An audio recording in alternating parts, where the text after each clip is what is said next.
Lammin lammif gaaddisa eeyyee kan lammif qaqqabu lammiidha.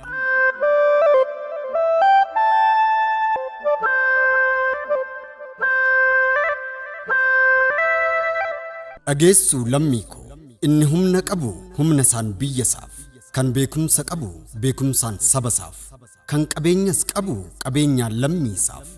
Egaa kana hunda qabaannaan rakkachuun keenya maafi? Madaa keenyan suphuun horminiitu mataa bakka isa dhibe abbaat kulkulfata.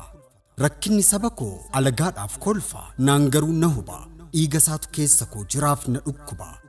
Erga kana ta'e maafin callisaree qe'eef maatii isaarraa buqqa'ee lammiin koo beela'uu qabaaree? Lakki har afaan qabannee borduunaan boo'uurra harka wal qabannee har'a tokko taanee lammii keenyaaf jirra. Jirra jirra jirra jirra jirra jirra jirra jirra jirra jirra jirra jirra jirra jirra. Eeyyee boonyee xururfannee imimmaaniin of iquurra godoo jige jaaruudhaaf citaa haamnee itti guurra. Kaayyoo jiru qabannee lammiilee keenya godina Wallagga Bahaa aanaa Kiiramuu fi naannoo isheerraa buqqaaniif harka keenya haa diriirsinu. Kan qabnuun gargaarree cina haa dhaabbannu jechuutti jirra. Maarreegaa kan lammiif qaqqabu lammiidhuma mitiiree? Nutis lammiilee keenya utuu qotatanii galfachuu haamanii makarachuu danda'anii ofirras darbanii kan biraaf hiixachaa ilmaan isaanii faana gammachuun jiraachaa turantu har'a harka nu ilaale. Roorroon ittammaannaan har'a beelaaf saaxilaman.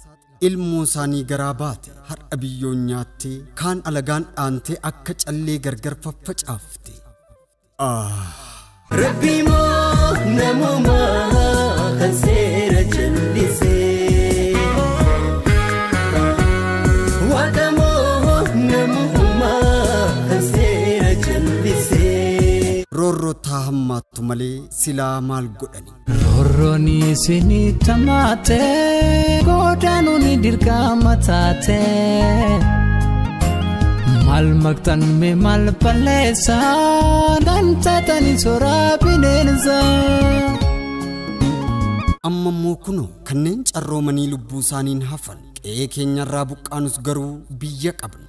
Sanuu dachee Oromiyaa maatii fi firoottan keenya utuu ijaan laalluu du'aan of biraa dhabnus boonyee hirqinfannee deebifachuu dadhabnus garuu lammii qabna.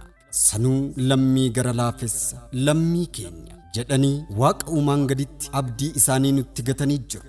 Maarree lammiilee keenya abdii nu godhatan utuu isaan jiranii nuti hin daarru hin beelofnus jedhanii abdiin nu eeggachaa jiran kanaaf dabtara herrega qusannaa maqaa hayyoota keenyaan jechuunis Dr. Tafarraa Faayisaa, Obbo Yaadannoo Hundarraa, Dr. Aliimaa Jibriilii fi Profeesar Qixxeessaa Hundarraatiin baankii daldala Itoophiyaatti banamee jiru irratti hanga humna keenyaa haa hiixannuuf akka gootawwan keenya qaqqaalii lubbuu isaanii aarsaa nuuf taasisanii har'a ga'uu keenyaaf sababa ta'an.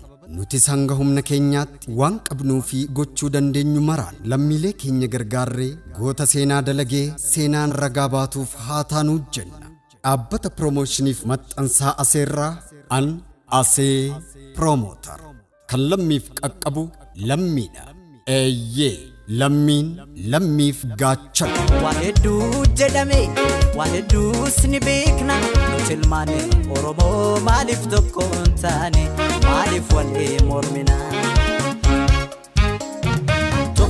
Tokkummaa tokkummaa tokkummaa tokkummaa yaa ilmaan Oromoo tokkummaa tokkummaani humna tokkummaa tokkummaa tokkummaa tokkummaa tokkummaa yaa ilmaani Oromoo tokkummaa tokkummaani humna tokkummaa.